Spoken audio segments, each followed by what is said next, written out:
Good morning, all. So just to start off with, I'll give a forward-looking statement.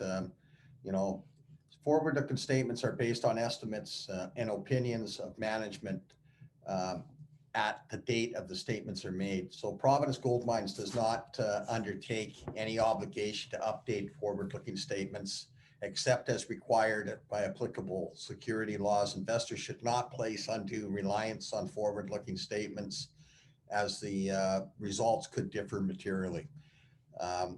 With that, we can now move forward into the formal part of the presentation here today. We're calling from Vancouver here, and we're very excited to bring forward our project here I'm in a meeting. Okay. to your attention.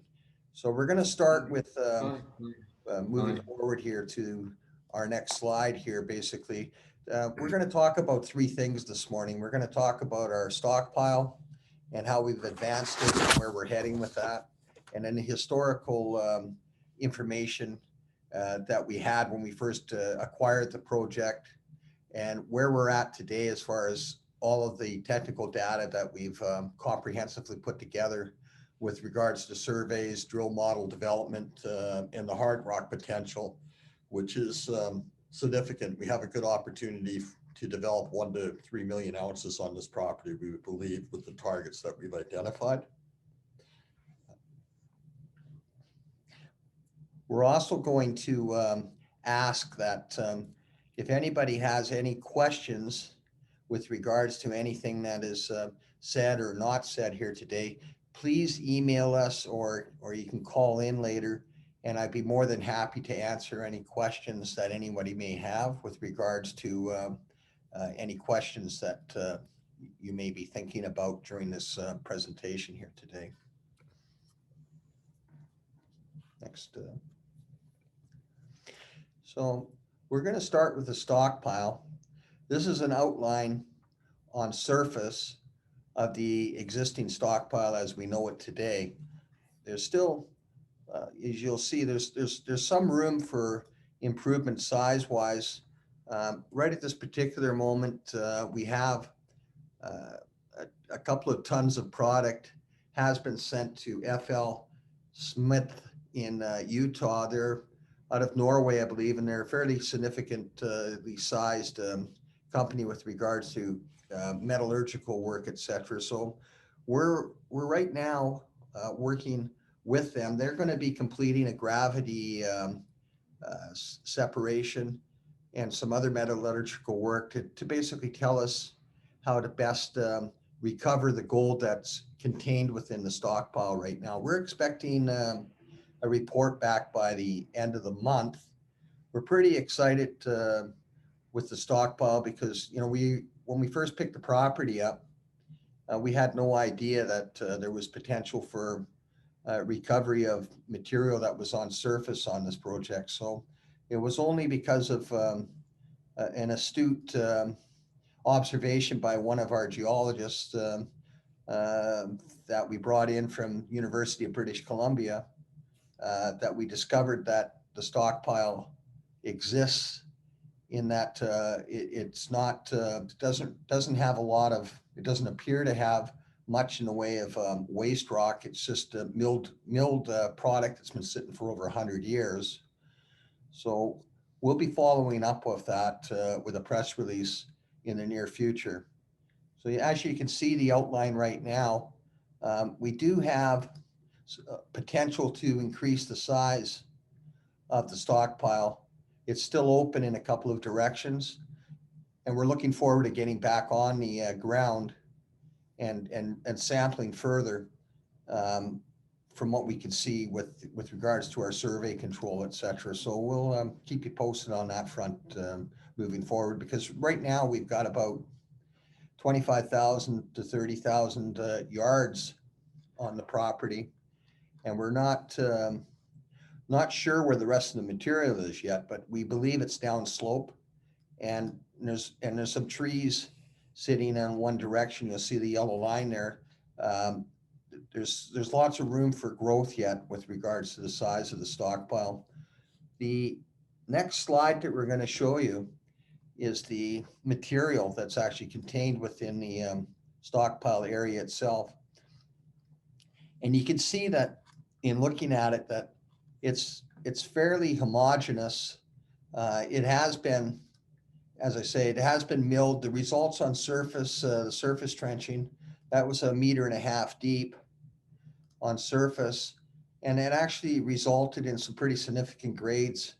So we're looking forward to see what the bulk sample brings us. But this material that you see here, down to 1.5 meters, we believe exists right to the bottom of the actual stockpile itself.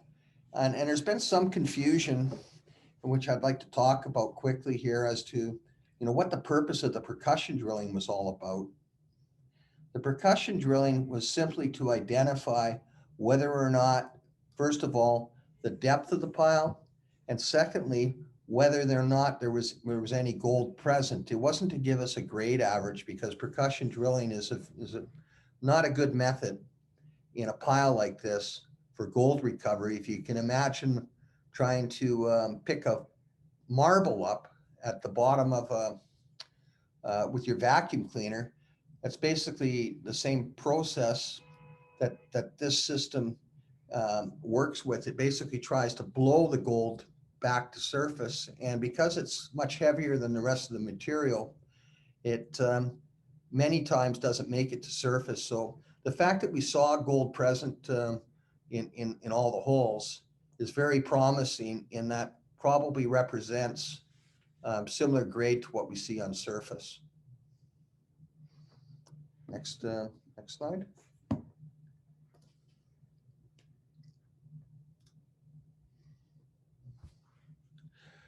The hard rock potential. We first picked the property up. It was due to the hard rock potential on the property. We only had a blueprint from 1931, which we'll show in a moment here. It basically showed us that the property had a pretty good opportunity to develop 1 to 3 million ounces from what we could see.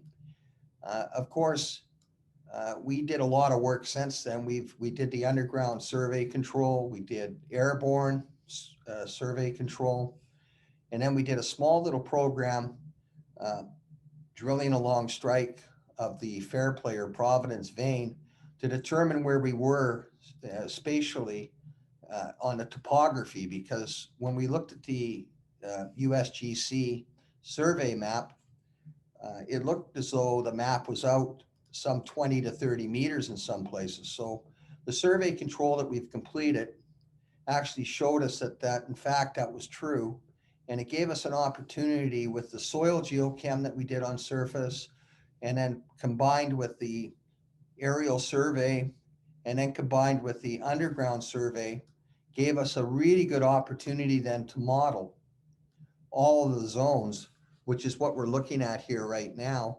And the drill targets have been identified. And so if you take a look at the zones there, the red and blue and the green, those zones actually are the deposits. The first one on your left-hand side, the right-hand side will be at the top illustration, is the Fairplay and the Providence veins system. We plan to drill between and beneath, and we've extended the length of those deposits down to some 3,000 feet. And it clearly, you can see that it gives us lots of opportunity for the development of resources. We've put the roads in now, so the roads are all in, the drill pads are set up, and we believe that the technical data that we now have has given us a really good opportunity to now drill these targets with some significant accuracy. And it's planned to do 3,000 to 4,000 meters of drilling, which we're hopeful will give us a good resource at the end of the day to start moving forward to develop further resources. Next slide, Annie.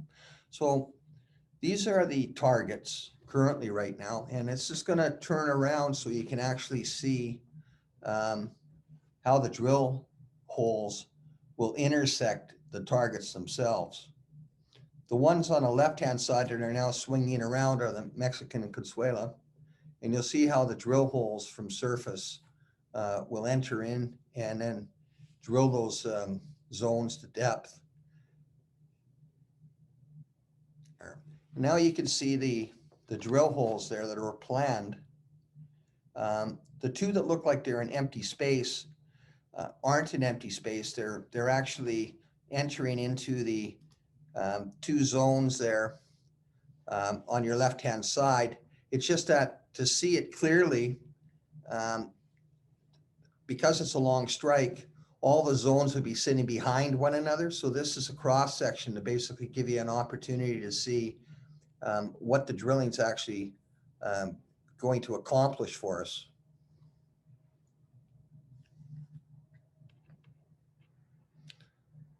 Next slide.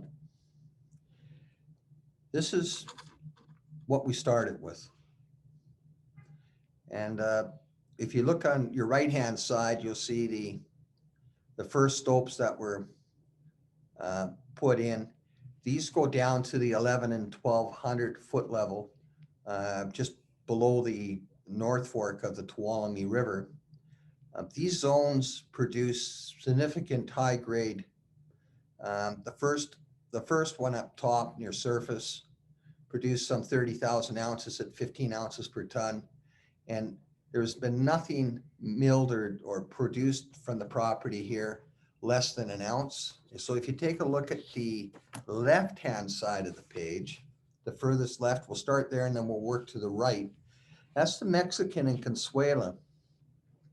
They had planned in 1931 to put a crosscut in through the 600 level.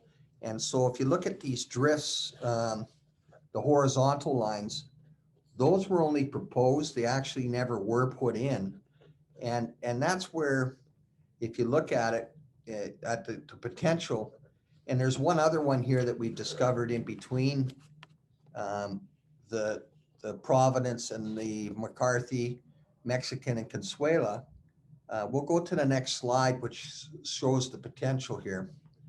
So all of our technical data that we've put together has confirmed the existence and modeling has now given us an opportunity to position drill holes to hit all of these zones.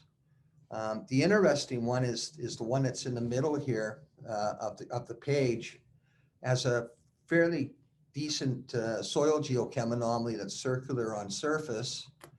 And we can now design this program here to hit all of these zones. And there's enough room looking at what's been developed and what we can see down dip on each one of these structures to develop 1 to 4 million ounces of gold. We're fairly confident. We have a fairly good confidence that we'll get 1 million ounces out of the project here with what we see. But of course, I have to caution you, it's just potential at this moment. But certainly they've mined 225,000 ounces here out of the two deposits on your right-hand side. And they're only down to the 1,100-1,200 foot level. And you can mine one of these projects easily down to 3,000 feet. So this is an orogenic type style deposit. And so they're known to go down to some great depth. The only restriction that we would have is our capability on how far we can go down on these types of deposits, which, as I say, 3,000 feet and talking with our mining engineers, et cetera, shouldn't be an issue.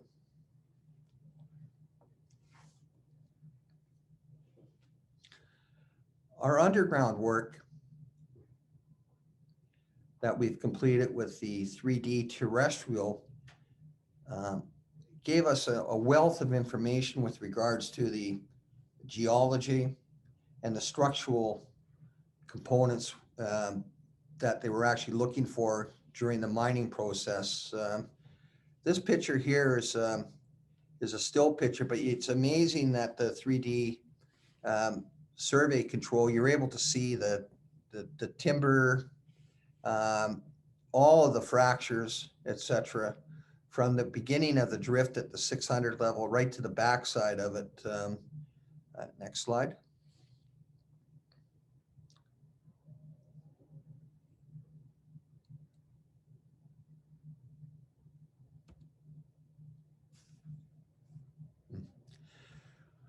So we were able to Yeah, take the picture and basically do a negative, and you can see the physical structure of what they were mining there, and where it exits, where on your left hand side there, where it actually exits the drift and comes back very close to where they started the drift at the 600 level.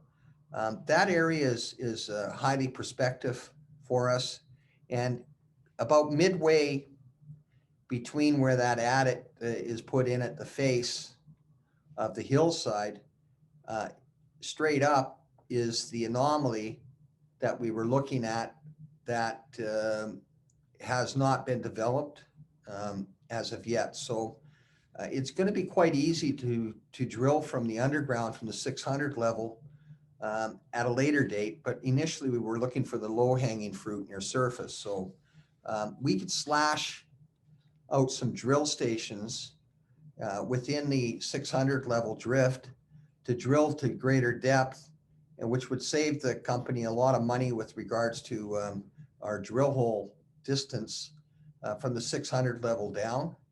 And then as well, drill some holes over towards the Mexican and Consuela from this drift as well. So we're pretty excited. All in all, we're pretty fortunate that we've got this development sitting here, because it's going to reduce our drilling costs in the future.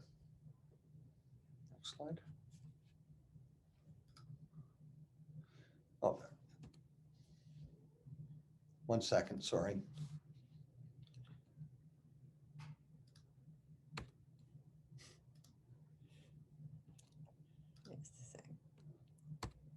There we are. So this slide shows you the topography, and it also shows you, if you take a look at the cream color within the red zones, there are the stopes that have actually been mined to date. Some of them you can't see on the Providence. This is but you can clearly see the zones there where the drill holes are planning to go into the zones there to further develop resources. It's not, this cross section is not ideal in that, still because you got to remember that we're looking at something where all of these zones are sitting behind one another. So this just presents the size potential and the down dip extension of these deposits, so that you can clearly see what we're looking for here. So this is the animal we're looking for. Each one of these zones, there's two others that you can't see on the page here, but it gives you a good idea of the size potential here for further development of resources. Next slide. So we encourage everybody, as I said earlier, if they've got any questions with regards to where we're moving forward here, to email us or give me a call afterwards. The current share structure of the company, fully diluted, we're sitting with about 53 million shares, out of which about 11,600,000 are warrants and options outstanding. We're in good shape, and I really look forward to any questions that anybody may have. We will be moving forward here with regards to the bulk sample in the coming weeks, and we're quite anxious to get the results back from the metallurgical company that's completing that work for us right now. So far it's looking pretty good. I mean, we're pretty excited about the potential of this bulk sample that's underway right now, and it'll give us a better idea of the recovery method and what it's going to take to remove the gold from the material that's there right now. But it's free gold, so there's no leach pads or anything required. It'll basically be a regrind by the looks of things, and then go through a shaker table, and then through 2 gravity separators, and it should be a fairly simple operation. But the bulk sample report we're looking forward to being able to give that to you in the near future here.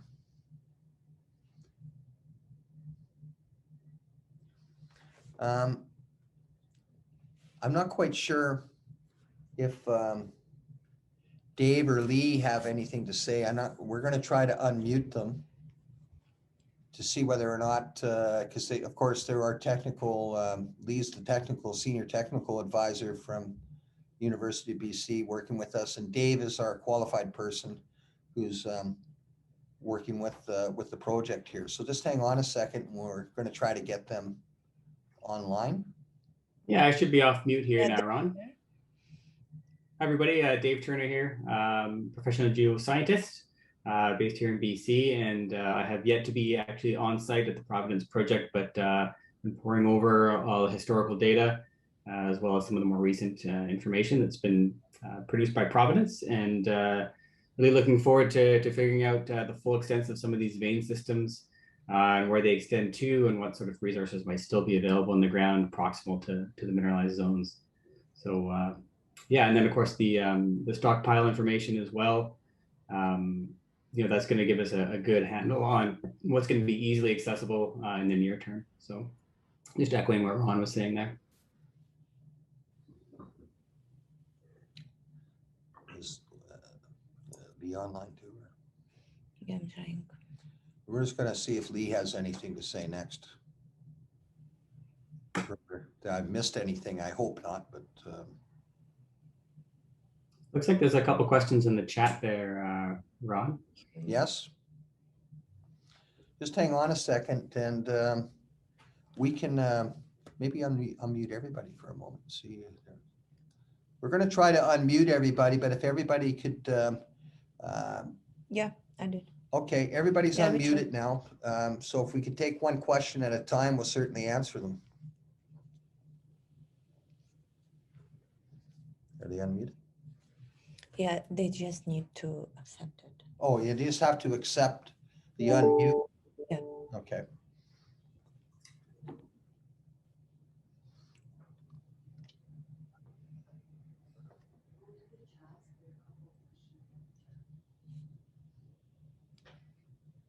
Just we'll just give everybody a couple seconds to unmute their.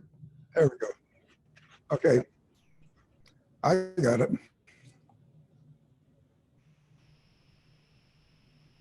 The connection is pretty tough when lots of attendees trying to talk. So we will see if it works. Yeah. We will try. Yes. If not, we will make it Yeah. Separately later, right? Sure. Okay. We did hear somebody starting to talk there, but we lost them. Yeah, that's why.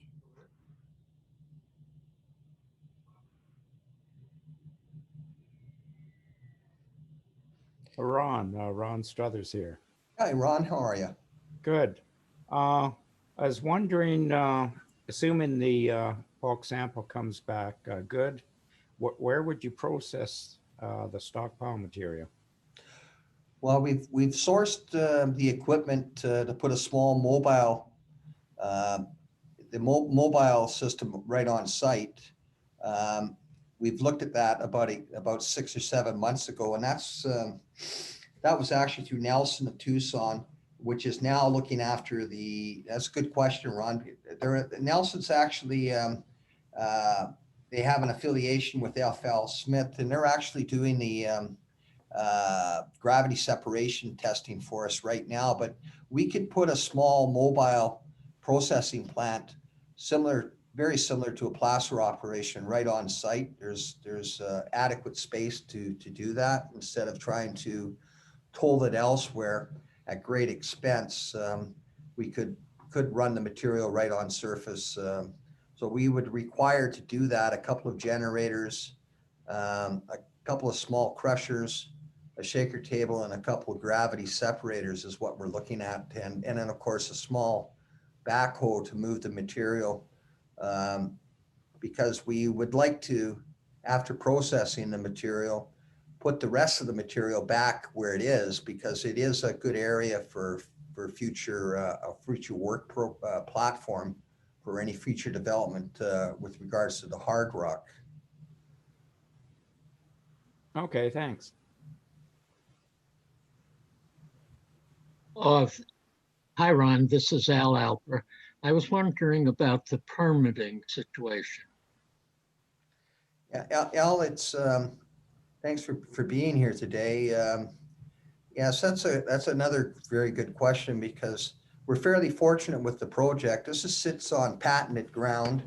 The size of the stockpile that's there right now, there's a law in 1972 that gives us an opportunity to remill that material. To the best of our knowledge so far from all of our research, there's no permitting required on this. It's basically reprocessing. It's free gold, so there shouldn't be any issues, and it's all patented ground, not federal or state ground. We own it.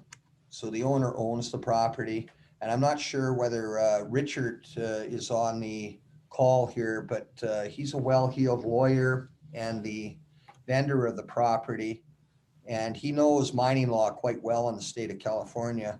So if he is online here, Richard, if you could address that question, probably be very beneficial. You can see some questions. Yeah. I'd be happy to. Yeah, I'm online. You know, I wanted to start with something, just a matter of interest that maybe people don't know, but my father acquired this property in 1860. He was, before, the chief engineer of Aramco, the Arabian American oil company in Saudi Arabia. And as you know, oil is liquid gold. And when we moved to California in 1960, he couldn't wait to acquire the best gold mine he could find. And it wasn't to make money. He loved it. It was his hobby.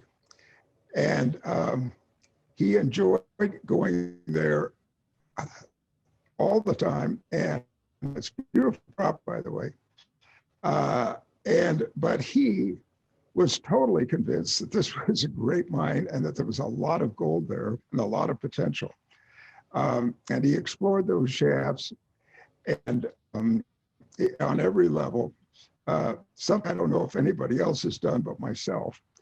And the next thing I want to say is that I followed Ron in Providence every step of the way here. And my father would have been beaming with pride with what this company has come up with on technical data. When my father passed away, he was what I call a computer nerd. And this kind of data would have just thrilled him. So that's the past. Today, on permitting, Ron, I've had meetings with the officials in Tuolumne County, the permitting officials. We've also had meetings with Water Quality Control Board, Jeff Huggins, who's been assigned to this. And I think those meetings have been very productive and very informative on both sides. A lot of, what shall we say, transparency. So I think we're in good shape permitting. You never know with permitting, you're there. But I think we've really good argument on almost every level for any permit that we need to get. One last thing, the mine is probably grandfathered in as a vested right, which means you don't have to apply for a mining permit. You may have to file a reclamation plan, and probably will, with the Bureau of Mines, but it is not necessary to apply for a permit mine. It's been mined before, it's always a mine, and this is also why we are in good shape on processing that stockpile. So that's what I have to say. Thank you. Thank you, Richard. Thank you.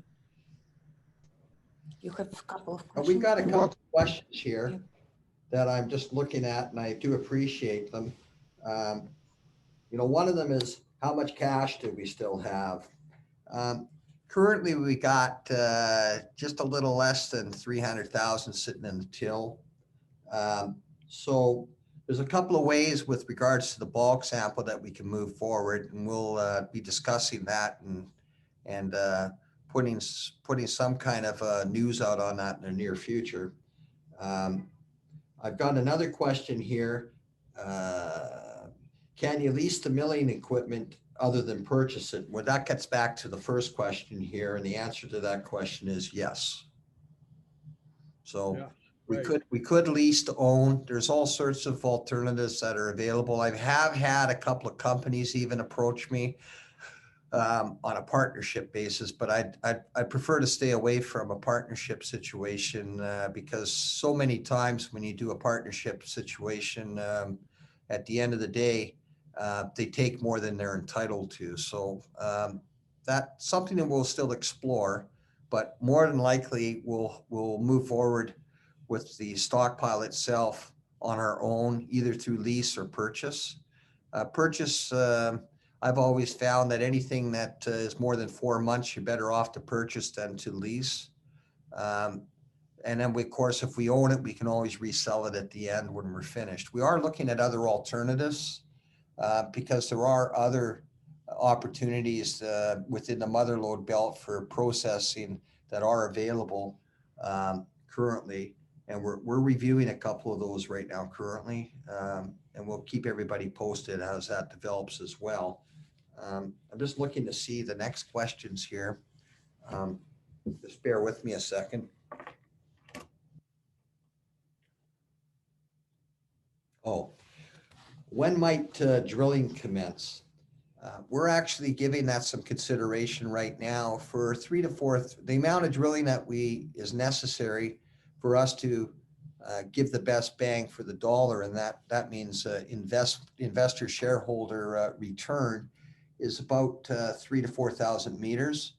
That gives us confidence that we can return some very good results to our shareholders versus a smaller program. So that would be a significant drill program. We do have a driller lined up for that. It would require about $700,000 US to complete that program, which would mean that we would have to either rely on the equity or the profit that we could potentially make from the stockpile, or we go back to market and do another equity financing for that. So, both of those are options, and we're looking at them both quite seriously. Next question. What Colvette restrictions are there now in getting people in and out of the site? Yeah, that's an interesting, there are no restrictions. I mean, I've been down to the property and I kind of read a couple of remarks on the bullboards with regards to restrictions and permits and this and that. There, we have no issues going down to the United States of America. We have all of our paperwork in place.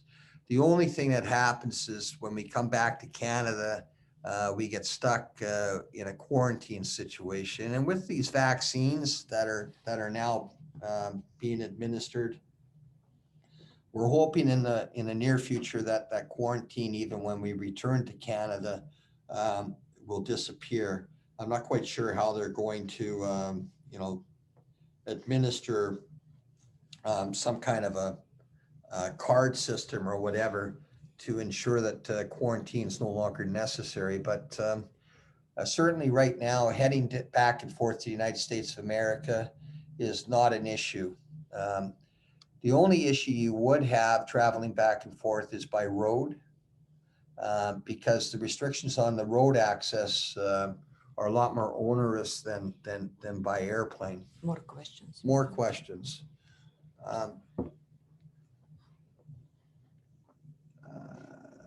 Might there be more mill material down the canyon? That's from Carl.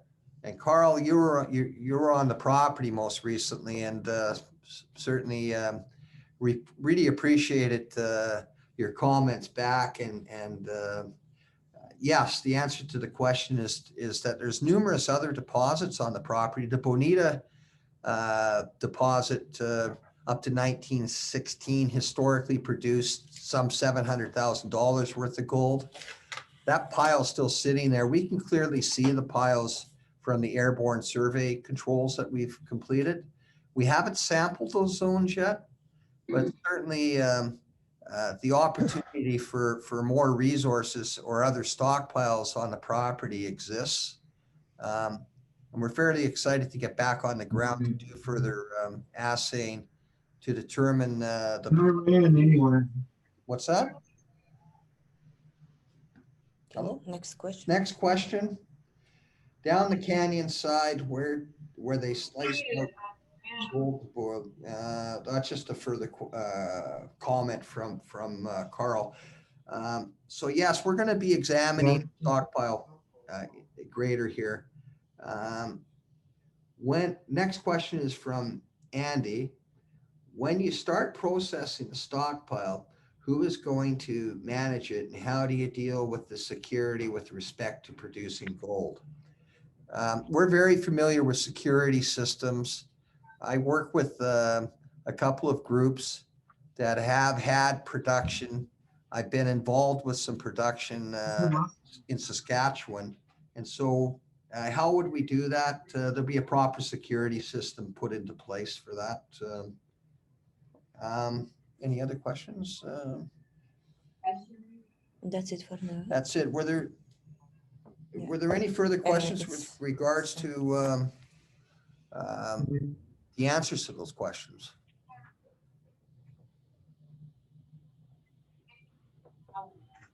We will update right after presentation.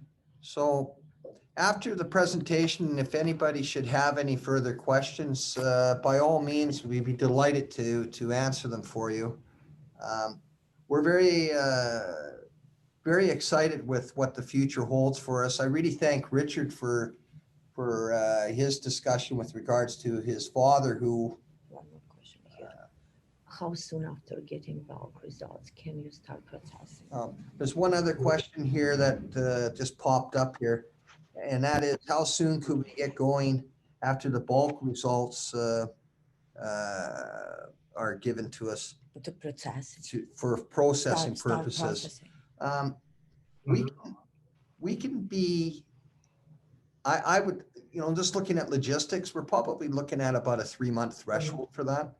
So 3 months after we get that permit back, we would be in pretty good shape to move forward on the processing side of things.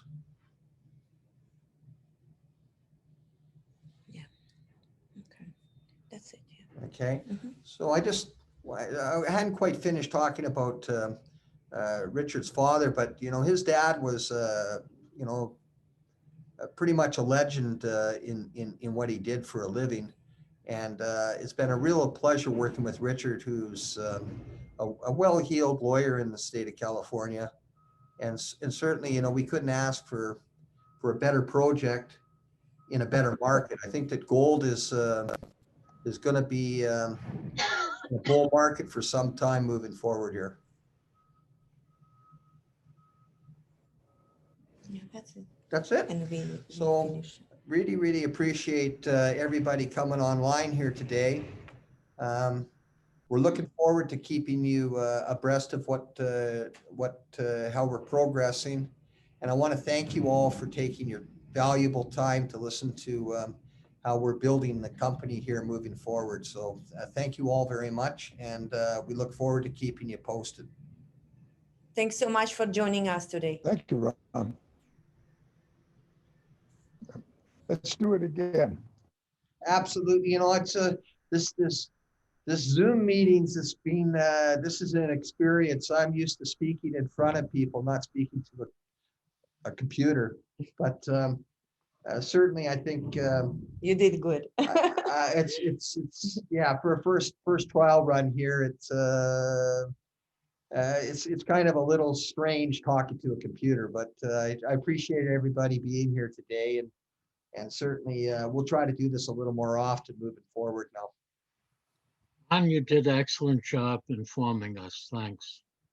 And thank you for that, Al. We really look forward to reading your metal news there. It's great listening to all the projects that are going on in America there, and I really appreciate it. And the same thing as Ron Struthers, who I really admire their tenacity with regards to keeping abreast of all of the different mining deals that are going on worldwide. They do a great job. And the same thing as 321 Gold, Bob Moriarty. Really appreciate working with you all. You know, you do a great job at what you do, and hopefully I can keep moving the project forward here in a positive way for everybody, so we can build a serious company and make some serious money together. So Well, thank you all. thanks. We all appreciate the update. Thank you very much. Okay. Goodbye, Bye. everyone. Bye-bye. Bye-bye. Bye. Thank you. Thank you.